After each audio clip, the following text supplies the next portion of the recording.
Good afternoon, everyone, and thank you so much for being here at the Health and Food Conference 2.0. This has been an awesome experience. Thank you so much, Ms. Serene. I don't know if you've left the room yet, but what an outstanding presentation about the new norm and where our health, telehealth, and accessing the proper medical care post-COVID is going. Our future is absolutely heading in that direction, and I feel like it's going to help with the access to proper care for those who have health and socioeconomic disparities. Speaking of which, it's what I want to discuss with you all today is reimagining healthcare. We've got to reimagine it because the truth is our world is changing from physical environments to virtual environments to telehealth to telemedicine, which is going to allow us to address health disparities and improve access to health care post-COVID. So let's talk about it. What are health disparities and why is it important to fight for health equity, especially right now? The topics of conversation I'm going to cover today are going to be the facts of socioeconomic levels, health disparities, past, present, and future, which it seems like our future is really happening at this very moment. Worldwide response during COVID, the maintenance of our current programs, and the improvement of the programs that we're developing as we speak. Post-COVID, is that fact or is it fiction? Give that some thought. The new healthcare norm, as well as paving the road to sustainable health equity. Yes, we have it right now. I think that we're moving in a direction where more people are accessing the proper health care. However, can we sustain it? That's going to be the key. So the facts of the cycle of environmental health disparities, I kind of call it the wheel of misfortune, right? It kind of starts with the socioeconomic levels. There's your upper class, those who are sort of born with that proverbial silver spoon in their mouths. We have the middle class who used to be the majority of the people in this world. And then there's the lower class. There are over 40% of people in the US that are living in poverty. And for those of us in this room who are very fortunate as to be in Dubai and take part in this conference, there are several people who wish that they could just have a hot meal. Entitlement versus opportunities versus roadblocks. What does that mean? It goes back to the socioeconomic levels of upper, middle, and lower class. The upper class has that sort of entitlement, and I don't mean that in a disrespectful way. What I'm saying is that entitlement being they're going to have health care. They're going to have access to private doctors. They're going to have the access to the best types of medicine. Why? Because themselves or their families simply can't afford it.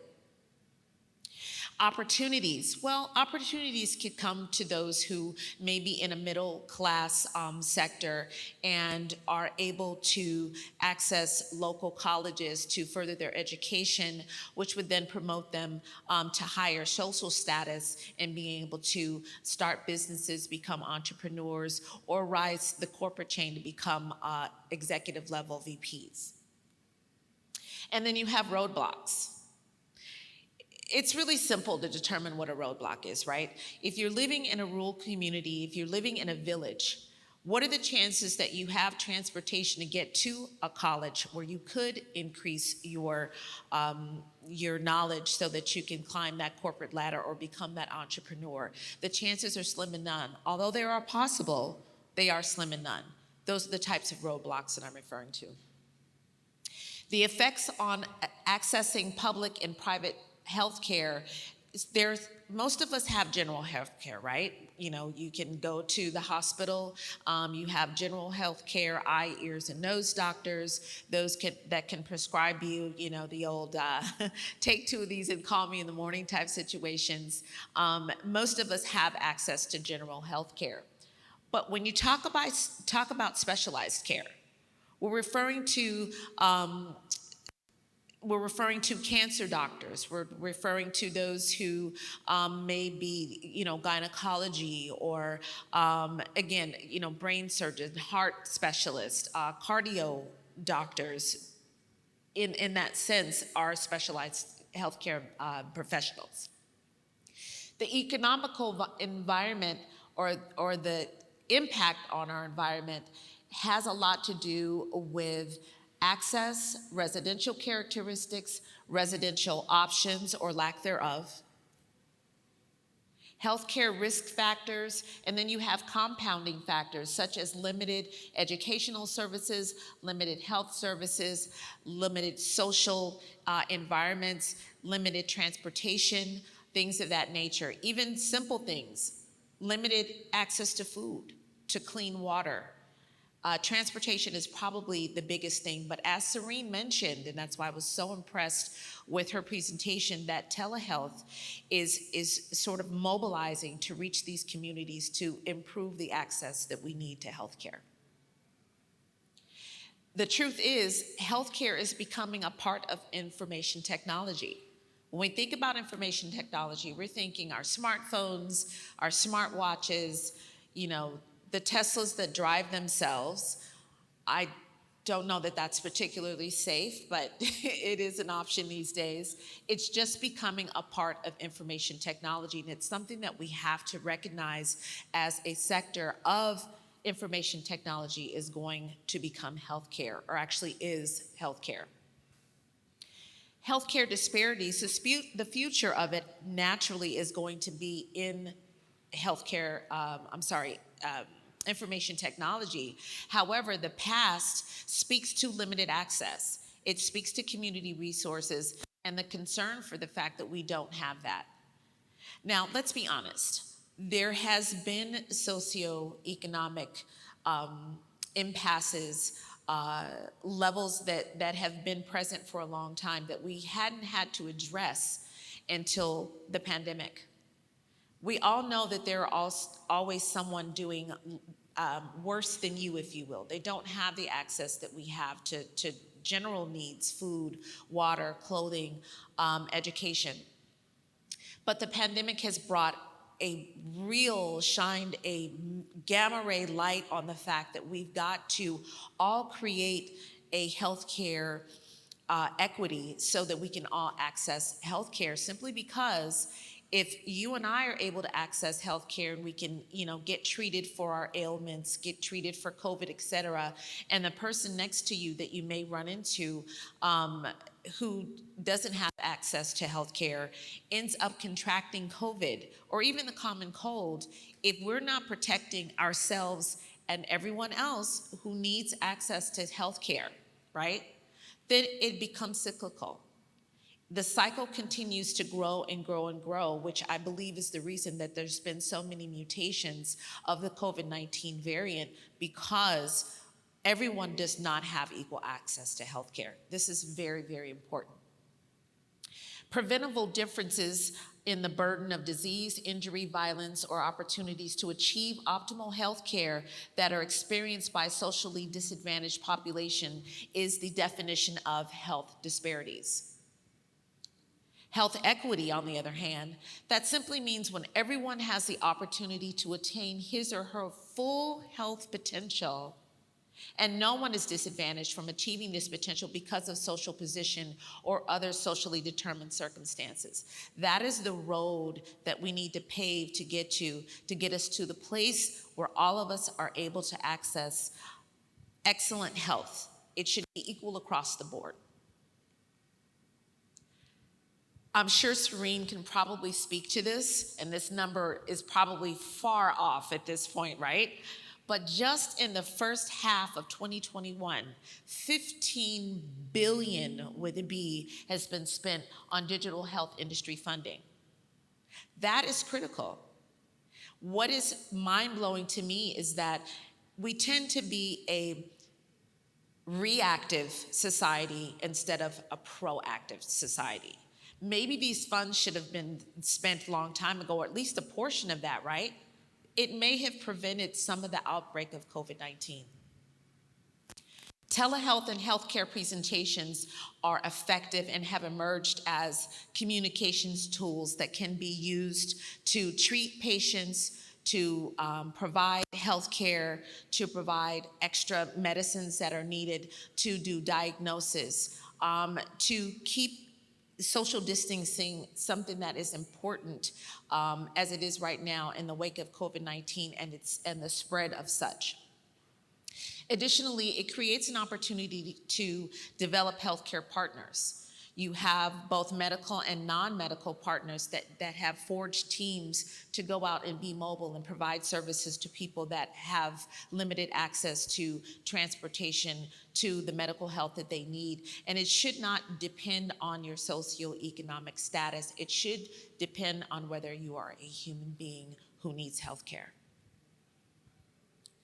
The worldwide response to health disparities starts with the CARES Relief Act, which is the Coronavirus Aid, Relief, and Economic Security Act.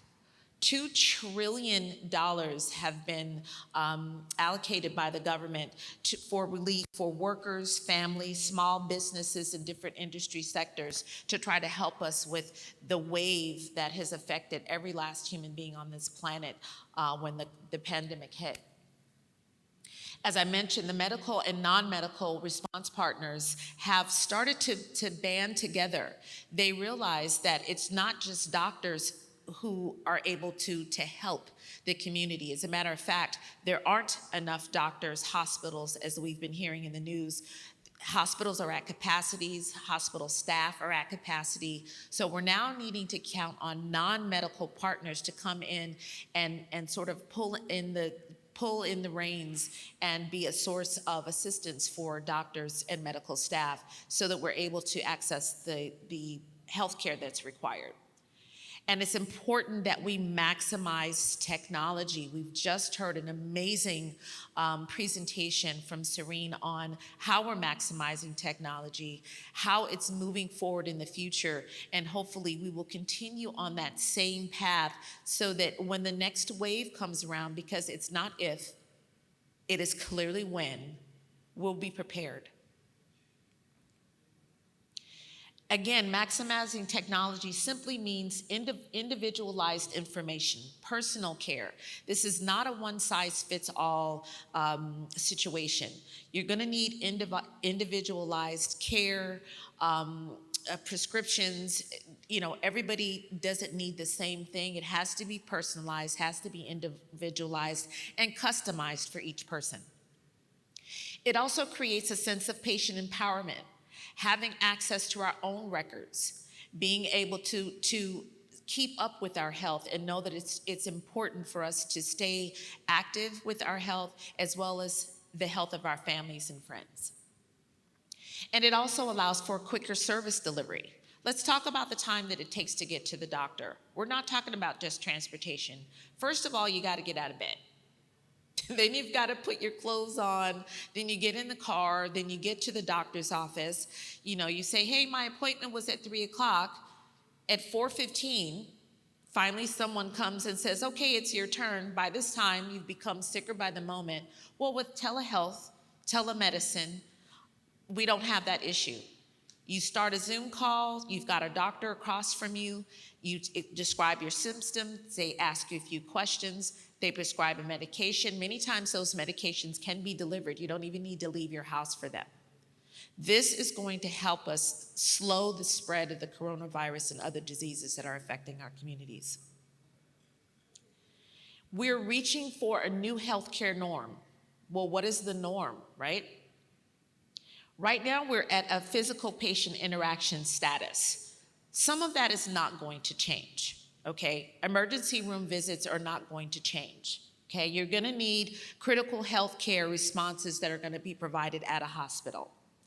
Surgical, inpatient, and outpatient procedures, again, these are things that are not going to be able to be offered through telemedicine. These are physical acts. However, if we can decrease the capacity of patients in hospitals and we're able to do these outpatient surgeries, then we're able to provide more people with health care much faster, which is going to help save lives. We want to always promote health equity. We've got to educate people about disparities. The disparities have been here for quite some time. It's just that the coronavirus has really brought a light to it that everyone has to pay attention to. We can no longer ignore it. Telehealth is going to provide nutritional support, mental health counseling at the touch of a button, prescriptions, and ongoing patient monitoring, which is very important. You don't want to get that one medication and then you never see the doctor again. Follow-up is necessary for the continuum of care.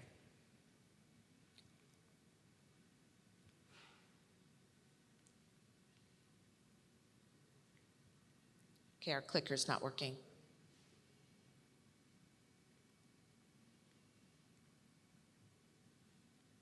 There we go. So, post-COVID, is that a fact or is it fiction? Give that some thought. I'm going to call it faction because it's a little bit of both. Will we ever be without the coronavirus? I really don't think so. I just believe we're going to develop a conscious awareness of it and become a world that learns to live with mask wearing, with washing our hands constantly, with using hand sanitizer, with practicing social distancing. I believe that a pandemic to an endemic is possible. What does that mean? Again, learning to live with the fact that different strains of the coronavirus will likely occur in the coming years. There are potential variants and mutations that are going to happen, and just like we had to learn to live with the flu or the common cold, obviously coronavirus is much more serious than that, but it's still just a reality. It's something that we had to learn to live with. It's going to come around. You're going to pick it up in strange places. One day you'll wake up sick and you'll think to yourself, now where was I yesterday? Or was I in contact with someone who was sick? 9 times out of 10 you don't know that. Coronavirus has really, really, really brought a light to that. Vaccinations and other methods of prevention are absolutely necessary. However, again, we have to be able to access these things. And a lot of times, mobile deployment is going to be necessary to get those shots in arms for those who believe in vaccinations. And if they don't, a simple double masking, they also need access to medical supplies. We want to pave the road to health equity, right? Well, what does that mean? We want programs with successful health equity strategies. They have to be measurable, okay? Data predictions to support the advancement of health equities. And then we have to put policies in place, and we also have to have the support of our governments in order to say, we realize this is a problem, and we realize that we are your leaders. And so we've got to take part in this. As a team, we can do anything. So what have we done right so far? Well, first of all, we acknowledge the problem. That's the first and foremost. We have to realize that there's a situation, a problem, so that we can come up with a solution and be solution-based. Healthcare program expansions through funding and program development, like the CARES Act that I just mentioned, that is something we are doing right. That is something that was enacted by the government right away. We've got to release these funds so that we can help people who are going to need access to medical care. They've mobilized medical and non-medical teams, as I mentioned before, and they've maximized technology for better access. And those things are constantly evolving and changing. The Microsoft video we saw, that may change tomorrow. But I believe it will change for the better, and we should all just embrace technology because it's going to help save lives. We want to ensure priority in legislative decision-making. Again, going back to the CARES Act, that was a positive legislative decision. We have to continue to vote to keep the people in office who are going to protect us. Now, what can be improved on is that we have to continue to increase the awareness of disparities. Yes, you see this on television, you watch the news, CNN is showing us, oh my goodness, this is going wrong, and here's this community, and they're barely accessing, fresh water and food and clothing for both children and adults alike. But the reality is that very few of us have actually been in these communities that it exists. And so that's where we as humans have to say, are we willing to lend a hand? We can throw money at anything, but do you have the time to actually volunteer to go and help some of these disenfranchised women, men, and children to access health care, or again, just providing them a blanket? We can also improve on and develop precise solutions to achieve health equity. We can also implement sustainable actions, action plans, and maintain the current equity that we're at, and constantly improve and build on the platforms that are being put in place. What is the mission of all of this? We want to break the healthcare disparity cycle. The vision, we want to close this gap. We have to continue to work on closing the gap. There is such a vast difference between a village in Cambodia and Rodeo Drive, just using that as an example because I'm from California. But you understand my point in that we're able to pick up and go to the local drugstore to pick up a prescription. We're able to use water out of a drinking fountain. We don't even have to worry about buying bottled water. These things are available to us, so we're not aware of what's really going on in third world countries. And quite frankly, the third world countries are much further away than the reality is that maybe 2 blocks over from where you live, there is a community of homeless people who still need access to good and comprehensive health care. So there was a slide, I think they did not have the accurate presentation that I submitted later on, but that's okay. I'm going to go from the cuff here. We were talking about COVID-19 and how it has affected people and how we've lost over 2 million people in this country.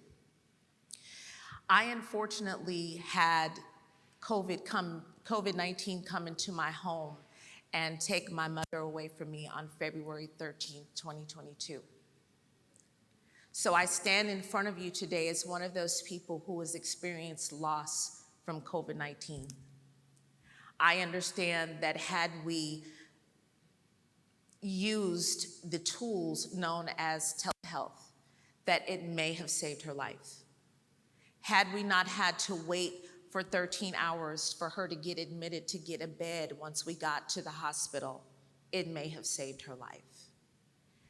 I am heartbroken at the loss of my mom, but I pray that we continue on this healthcare continuum, that we stay on this journey to get healthcare to people who are in need and address these health disparities as quickly as possible so that your story is not like mine.